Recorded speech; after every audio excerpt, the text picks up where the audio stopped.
इस वक्त बड़ी खबर उत्तर प्रदेश से आ रही है। उत्तर प्रदेश में सियासी पारा गर्म हो गया है। दरअसल उत्तर प्रदेश नगर निकाय चुनाव के लिए सरकार की ओर से जारी ओबीसी आरक्षण को इलाहाबाद हाई कोर्ट की लखनऊ बेंच ने रद्द कर दिया है।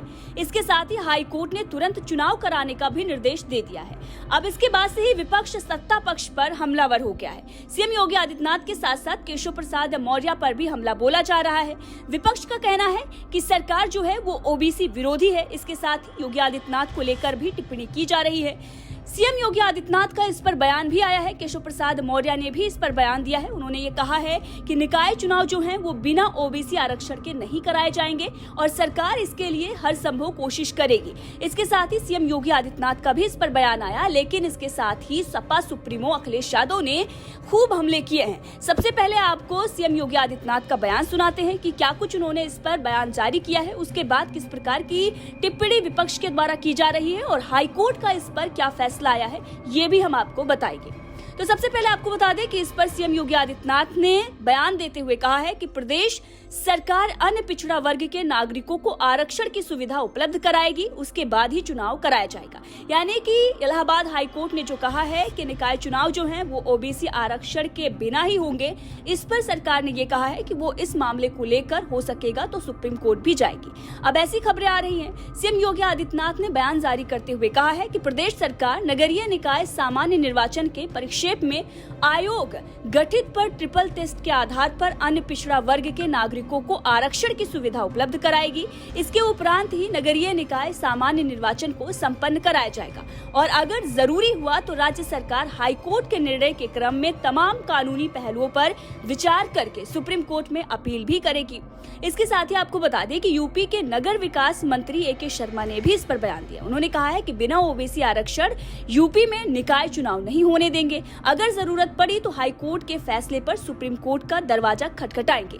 अब आपको बता दें कि सरकार इतना जद्दोजहद क्यों कर रही है ओबीसी आरक्षण को लेकर। दरअसल वोट बैंक खिसकने का डर योगी आदित्यनाथ के साथ साथ बाकी जो सरकार में है उनको है, क्योंकि अगर देखा जाए तो बीजेपी 2014 का लोकसभा का चुनाव हो या 2017 का चुनाव हो, जिस तरीके से सीटें लेकर आई थी वो ओबीसी वोट बैंक के आधार पर ही मिली थी।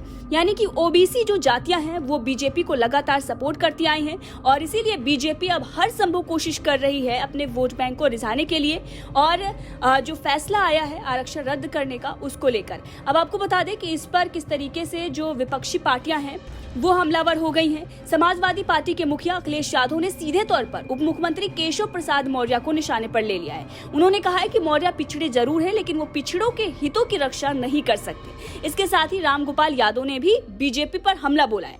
उन्होंने कहा है कि आरक्षण खत्म करने का फैसला दुर्भाग्यपूर्ण है और ओबीसी आरक्षण पर फैसला सरकार की साजिश का नतीजा है। अब आपको बता दें कि इस पर हाईकोर्ट ने क्या फैसला दिया है, उसने आदेश में क्या कुछ कहा है। उत्तर प्रदेश सरकार द्वारा शहरी विकास विभाग में धारा 9A 5(3) के तहत 5 दिसंबर 2022 को जारी अधिसूचना निरस्त की जाती है। इस अधिसूचना के रद्द हो जाने से हाल में जो सीटों को लेकर बदलाव सामने आया है वो वापस होगा। इसके साथ ही हाईकोर्ट ने अपने आदेश में ये भी कहा है कि सरकार की तरफ से 12 दिसंबर 2022 को जो शासन आदेश जारी किया गया कि निकायों जहां कार्यकाल पूरा हो रहा है वहां कार्यपालक अधिकारी और वरिष्ठतम अधिकारी के माध्यम से नगर पालिकाओं के खाते चलेंगे, उसे निरस्त कर दिया गया है। हाईकोर्ट ने ये साफ कर दिया है कि बिना ट्रिपल टेस्ट यानी कि शर्तों के ओबीसी आरक्षण नहीं दिया जा सकता। इसके साथ ही आयोग गठन करने की भी बात हाईकोर्ट की तरफ से कही गई है। इसके साथ ही हाईकोर्ट ने यह भी कहा है कि चूंकि तय फॉर्मूले यानी ट्रिपल टेस्ट शर्तों को पूरा करने में कई महीने लग सकते हैं, ऐसे में चुनाव बिना ओबीसी आरक्षण के ही तुरंत कराए जाएं। मतलब ये है कि हाईकोर्ट के निर्देशों के बाद अब जो यूपी में नगर निकाय चुनाव होंगे उसमें एससी और एसटी के लिए आरक्षित सीटों को छोड़कर बाकी सभी सीटों पर कोई भी चुनाव लड़ सकता है। यानी कि ये जो सीटें हैं वो सामान्य मानी जाएंगी। अब इसीलिए विपक्ष हमलावर है सरकार पर। इसके साथ ही हाईकोर्ट ने अपने आदेश में ये भी कहा है कि अगर नगर पालिका निकाय का कार्यकाल समाप्त हो जाता है तो चुनाव होने और निकाय के गठन तक तमाम मामलों को एक कमेटी देखेगी जो 3 सदस्यीय होगी और इसकी अध्यक्षता जिला मजिस्ट्रेट करेंगे। सदस्यों में कार्यकारी अधिकारी या मुख्य कार्यकारी अधिकारी या नगर आयुक्त शामिल होंगे। वहीं इस कमेटी में तीसरा सदस्य जिला मजिस्ट्रेट द्वारा नामित होगा जो जिले स्तर पर अफसर होगा। साथ ही ये सनद ध्यान रहे कि ये कमेटी कोई बड़ा नीतिगत निर्णय नहीं ले सकती, सिर्फ रोजाना के कार्यों का ही निर्वहन करेगी। इसके साथ ही हाईकोर्ट ने अपने फैसले में ये भी कहा है कि हम ये समझते हैं कि आयोग के लिए एक भारी और समय लेने वाला काम है, लेकिन भारतीय संविधान में निहित संवैधानिक जनादेश के कारण निर्वाचित नगर निकायों के गठन में देरी नहीं की जा सकती। समाज के शासन के लोकतांत्रिक चरित्र को मजबूत करने के लिए यह आवश्यक है कि चुनाव जल्द से जल्द हों। हम इंतजार नहीं कर सकते हैं। तो ये इलाहाबाद हाईकोर्ट ने फैसला लिया है, जिसके बाद हंगामा मच गया है और विपक्ष हमलावर है। सरकार की तरफ से कहा जा रहा है कि वो इसको लेकर अब सुप्रीम कोर्ट का दरवाजा खटखटाएगी, जैसा कि मंत्रियों के बयान भी आने लगे हैं और सीएम योगी आदित्यनाथ ने खुद इस पर बयान जारी किया है। बहरहाल इस खबर को लेकर आपका क्या कुछ कहना है, कमेंट करके जरूर बताइएगा।